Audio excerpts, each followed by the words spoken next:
Welcome back to Alaska Woodyard, everyone. Hi. So what do you got going on today? We're working on our wood shop. We are having a connex brought in, the first of two, and I'm excited. So behind me here, you can see Jill's been hard at the woodshed. So each row is nearly a cord. When she gets out here with this next row, she can go a few inches higher to be a full cord per row. So we put 8 rows in each bay. This bay here is full. This is for this coming winter season, 25-26. Oh yeah, and you can really see how it's checking bugs. Get him out of the way. So let's take you over here to our show you what we got going on here. So this is where we're going to put our connex, and that should be here in a few minutes. Maybe we can get a quick shot of that coming into the yard here before we unload, and then we'll go through, and after we get it unloaded and leveled up, we'll show you what we have going on and what we're going to be doing. So this was our original wood shop that we were going to do, and then Jill got the bright idea that I needed a big shop. So I agreed. So on Tuesday, we pulled the trigger, made the decision, and we worked all day yesterday until 11 o'clock last night. So what we were doing is we were going to put a connex shop out by the cell tower. We'll take you around there this afternoon and show you. And we were going to put up that connex shop, and so we started moving the other little tool sheds you've seen out there and all the debris and the junk we had, pallets and steel, and getting stuff picked up. Worked till 11 o'clock last night, as Jill said, or a little after. And then this morning I got up and said, hey, I think we could put them connexes right beside our shop here and make it all work. So that's our new plan. We have Plan B. Plan B. So stay with us, and we'll see if we can get a shot of that connex coming in, and then we'll get back with you.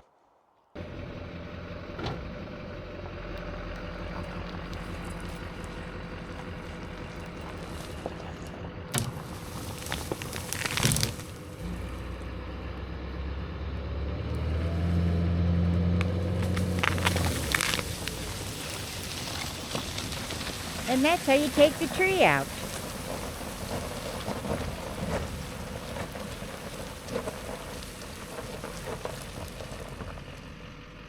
That was just a little one. We already took down a bigger tree, but we didn't want the eave of the building to be hitting it, or that hitting the eaves. Nothing works like a Chevy truck. Oh, I got that. If we'd have had your mutt, there'd have been parts and pieces all over.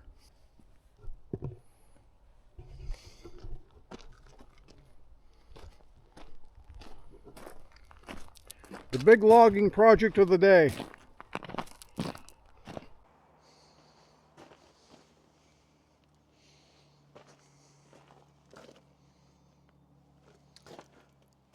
So I had a wheel bearing go in the tractor this morning.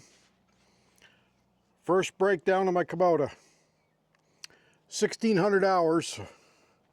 Pretty rugged use. I use it every day. So this is what we started cleaning out yesterday. So back there is what we call our tool shed with our oil in it. That was setting here. And all in there was pallets of steel and miscellaneous everything. A couple pipe racks. Another old connex that we got rid of.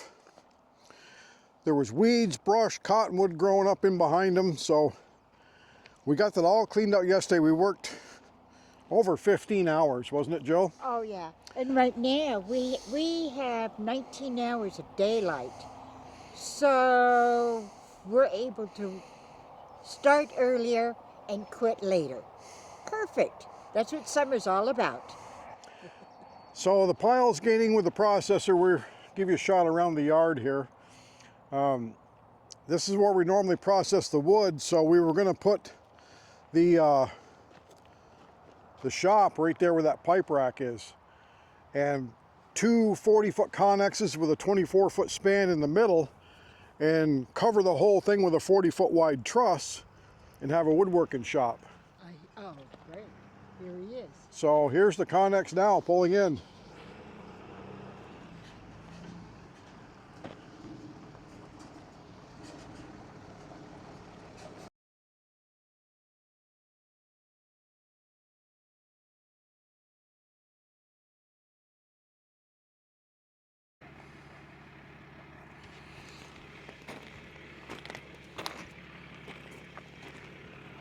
Alaska Custom Containers.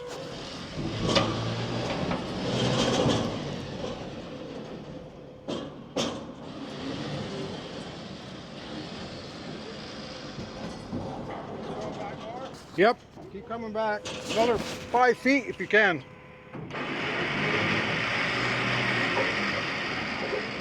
That's about as far as it's going to go, it looks like. Is it cooking ground back there? No.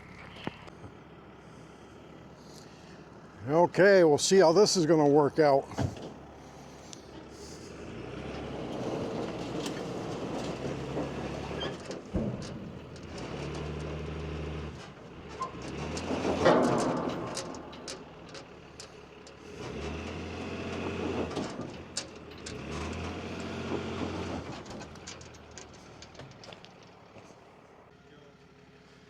Well, there was a Chevy truck involved.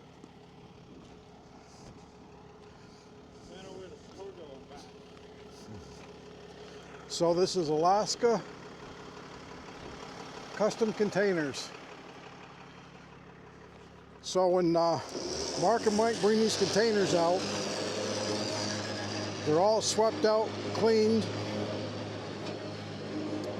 and these are brand new, one trip.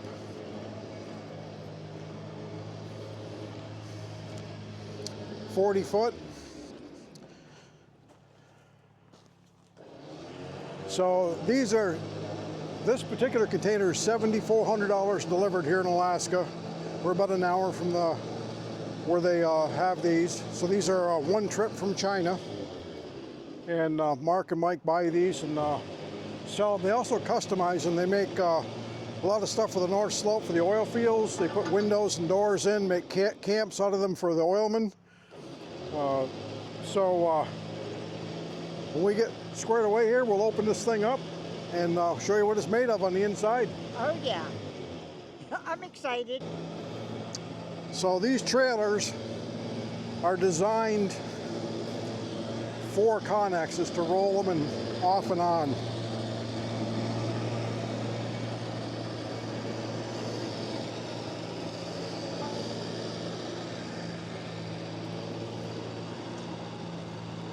So we'll open this up, Jill, and we'll take a look inside. Now these new ones have a lock box on the top here. Right here they also have a lock box, and you can lock these connexes here. These new ones have just one handle on one side, so you don't need to have a double lock. Swing that right open and we'll...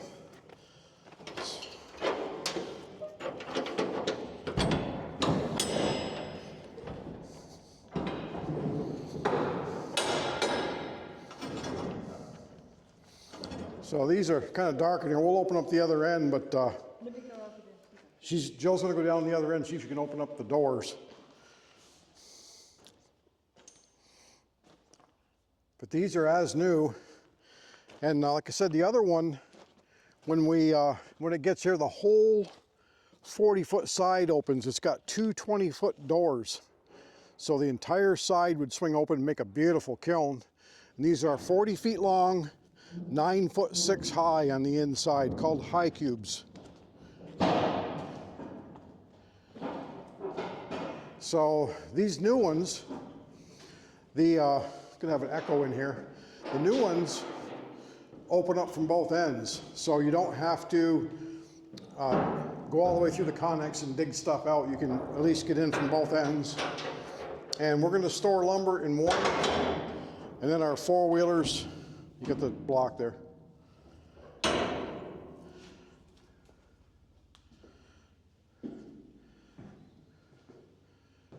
And these new ones are actually built quite a bit heavier than the old ones. You think it'd be just the opposite coming from China, but the underneath of these now are much heavier. So the one with the double doors in it has got an 8-inch I-beam underneath, very heavy. And these weigh about 9,000 pounds. So there, she's got the door open. I did. I got it. She got it.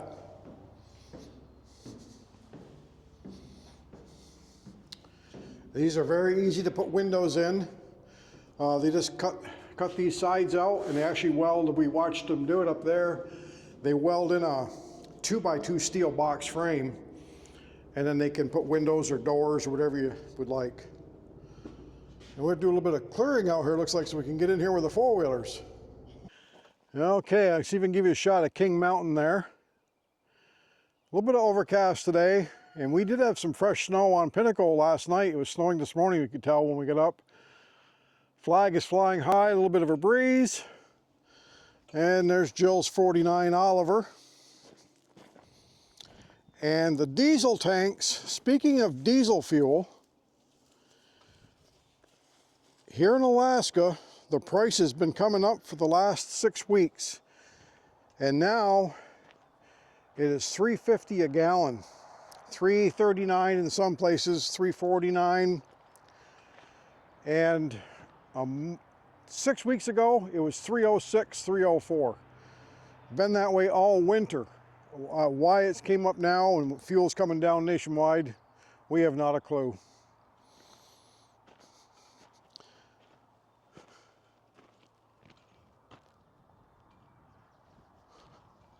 So I'll do a 360 view. I don't know if you can see the connex out back there. That's where our wood shop is compared to the house. All the mess around the sawmill. I did create this mess, as John would say, from frickin' Jeep. And while I've got thinking about it, I'm gonna, hope you're watching, John. I'm gonna take you in the mill here. So if you want some entertainment, check out John at frickin' Jeep. He's always doing something every day. And he's got a couple sawmills. And so this is the sawmill. And John was asking about, he has no cover here.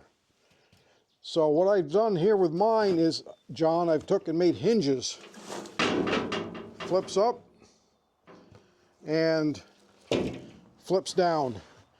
So right here where the blade is, I have a little bit of a cutout. I never have an issue. And saves a lot of debris from going down. Like I said, this is on hinges, metal. Pick it up and put it down. So on a rain day, this would be a project, is getting the mill cleaned back up. That's a never-ending job.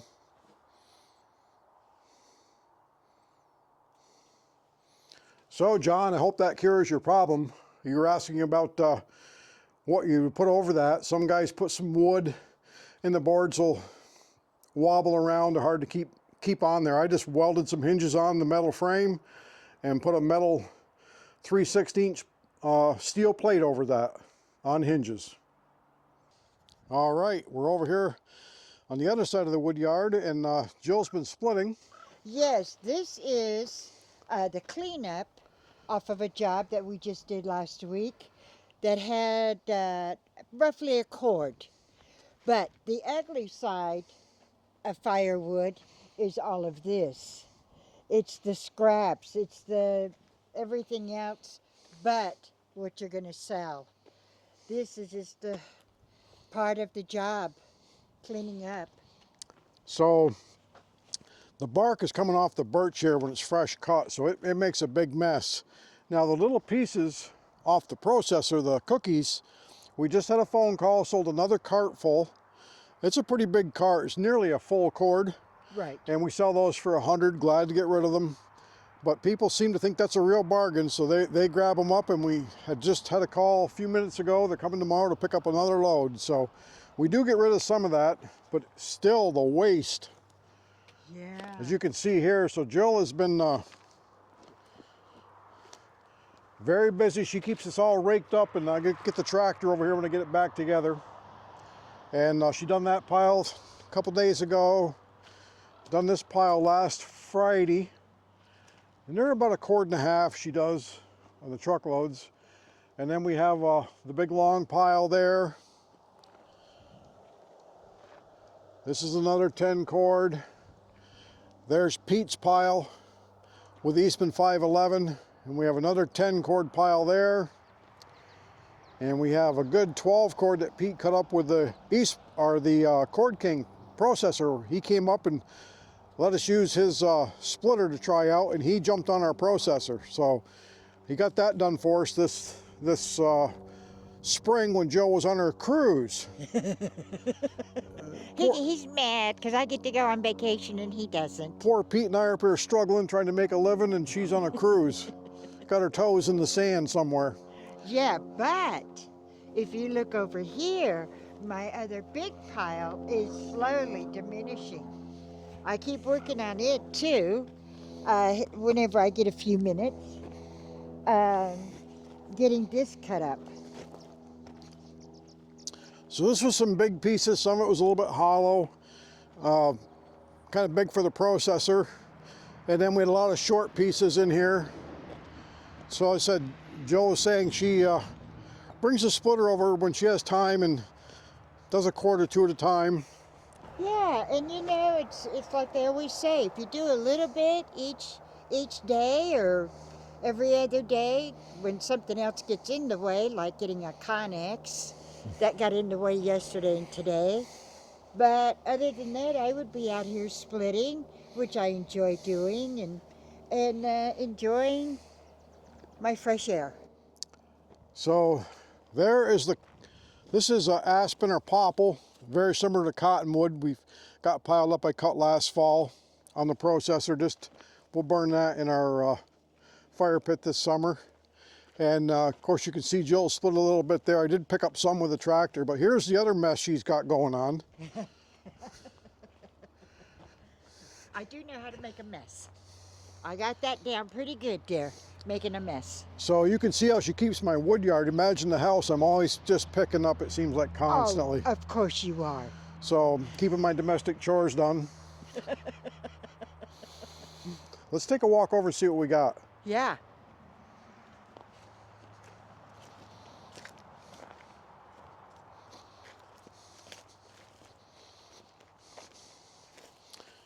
So this is the wood we have left to process.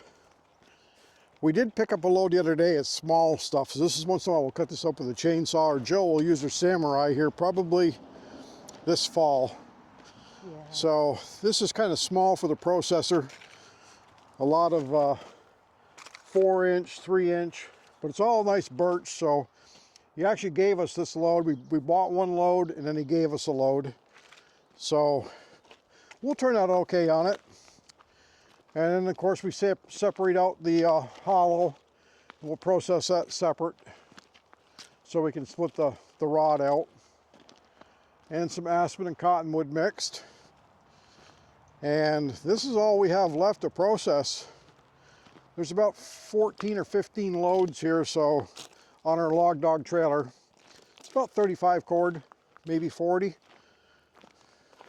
So if somebody comes and wants green wood or fresh cut wood, we'll cut it, put it right in their trailer for them. So this is a cottonwood I picked up the other day. This is a nice tree. I've already sawed out 16 foot more of the top. So nice long tree. Those are free, of course. And then this is the wood off an Edwards job that we were down there 3 weeks ago. We'll take a walk over here, Joe, and we'll show them what we got going on. Holy smokes. Look at that lot, how clean it was. If you could remember what was there before. So that little connex there, Jill, has all her canning supplies in, her pressure cookers and canning jars. We call that our canning shack. And over where the big forklift is, that's just tools and oil and miscellaneous, call it our little tool shed. So we're just finishing up these piles and we're actually going to start a third row here. Yeah, because remember I cleaned up that. Oh, we'll take them over there. Yeah, she's been busy. I have to keep the whip pretty cracked, but she'll go pretty good if you crack it hard enough. So we're doing a couple more loads here in the end. It was getting kind of crowded over by the sawmill when I had the processor facing the other way, so we turned it around to finish up this row. And this is nearly 70 full cord per row, and we have 2 rows here side by side. So this is very close to 70 full cord. Pile's a little over 90 feet long, 10 to 11 feet high, and 20 feet wide at the base. So here at the end is where that little pile of wood was, if you've seen our previous videos. So Jill actually took the forklift, as you've seen in our last video, and bagged it up, and she wound up getting 8 bags?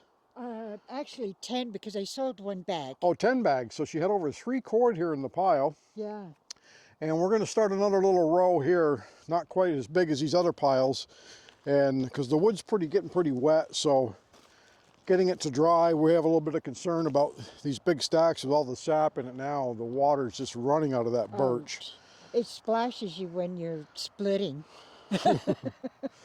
So let's we'll show you these log lift bags here, and we've reused these. So they're vented, and as you can see in them, and the wood actually dries pretty nice. So it'll dry in these bags. We like to let it set for 3 or 4 weeks before we put it in. Last year we had a kind of a white mold, and as you can see, this is a second and third time. Yeah. They don't like the sunlight. I'll show you another one here that's coming apart. And we're pretty careful with them. Yeah, we're very careful with them actually. And so in Alaska here, they cost us $26 a piece. So we like to reuse them if we can. And if we pick them up from Shaver Equipment has them down in Pennsylvania. We have been having trouble getting a hold of them, but if we can pick them up, they're around $12 or $13 a bag by the pallet. So anybody's coming to Alaska, let us know. We'll pay you to bring up a pallet of bags for us. Yeah. And I think Pete's looking for some smaller bags. If you've seen Pete with the Eastman 511 on her channel, he sells sauna wood down where he is, and he's looking for some small bags so we can help pay for the gas if you're on your way up. Yeah. And I told you the story on the kindling wood. Jill did restock it for me. And this is the bark that she didn't want me to save. So we had a container, and these containers, IBC totes, have the smaller squares on them. They're a little heavier. You don't see those around very much. They're nice for firewood because they're a little bit smaller. Yeah, and look how thick that bark is. It's pretty thick. So these are from older trees. This makes beautiful fire starter. Even green fresh cut birch has a lot of oil in it, so it will Light. yep, it'll light right up and start. And then here's Jill's 5 quart of beetle kill spruce. And this was dead standing, and as you can see, a lot of the bark comes off, so it makes really nice bundle wood. Oh yeah. So let me show you this is between the 2 piles here.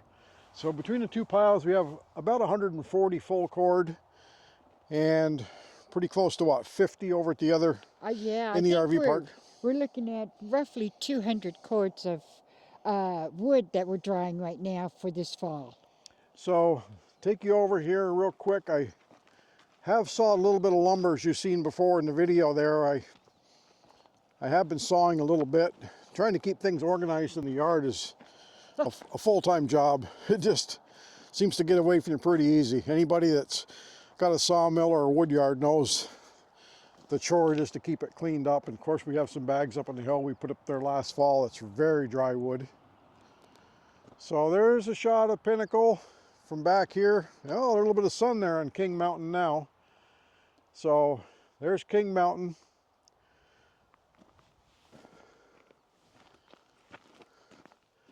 So hope you enjoyed the video today, and we thank our subscribers. If you have a comment or anything you want to see, let us know, or any ideas of something we should be doing or should try, let us know. We're happy to answer you back, of course. And give us some ideas as far as if we're doing something in our yard that maybe you have a better idea than we do. So, and every situation is unique. Like, you know, up there where Russ is in Maine, they sell a lot of green fresh cut firewood, so they're in and out. They're fortunate enough not to have a lot of room. And we're here, we dry our wood, so we have to have a couple hundred cord placed out in different lengths, and takes a little bit more room. So I'd just like to say that's about it for me. That's it for me. So for the Alaska Woodyard, we keep the sawdust flying. Bye. Bye everyone.